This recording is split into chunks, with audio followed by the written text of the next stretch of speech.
So it's now day 2 of the installation.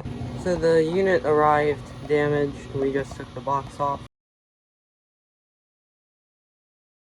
So this is the blower assembly from the new air handler. We're going to shop it downstairs a little bit just to make it a little bit lighter and easier to get through the scuttle holes. So the air handler is in place. We put the coil back in. We also took that out. The supply plenum, I forgot exactly what this part was called. We'll hang it from that.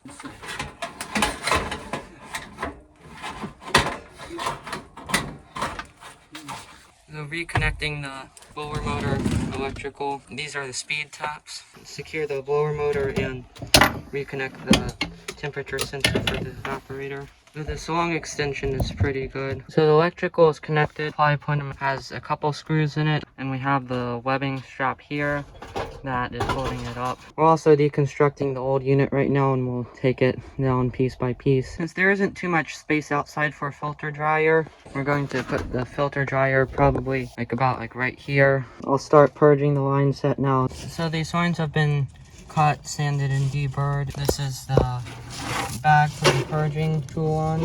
So it basically uses nitrogen to push the plugs through. We're going to braze this now. The line set and braze joints are a little bit ugly, holding to 200 psi of nitrogen. We used the soap bubbles and we did not see any on any of the joints. These are the numbers currently, and once we finish stuff up inside, we'll check again, because by then it would be probably an hour or two. This is the old stuff in the trailer. There's no heat kit installed, so the electrical is done up here.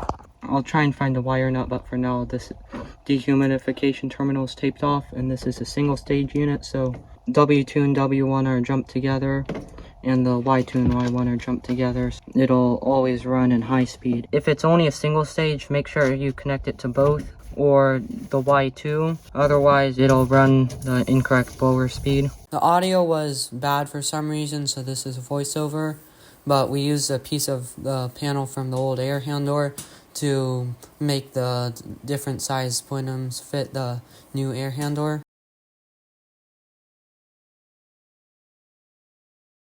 It's definitely gotten a little bit colder. Pressure has changed minimally, if at all. So I'd say this definitely passed the pressure test, and we'll start vacuuming right now. It's a small system, so we'll pull through a manifold that still gets to a decent vacuum, and then we'll test the thermostat because it was previously O for the reversing valve, but now it's B. So we're going to go ahead and use this power adapter again.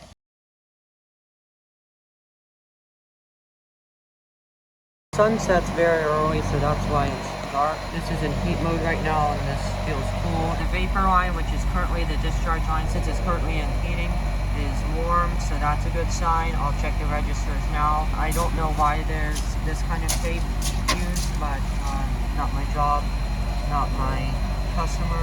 This unit seems to be functioning well. I also forgot to mention how quiet this unit is.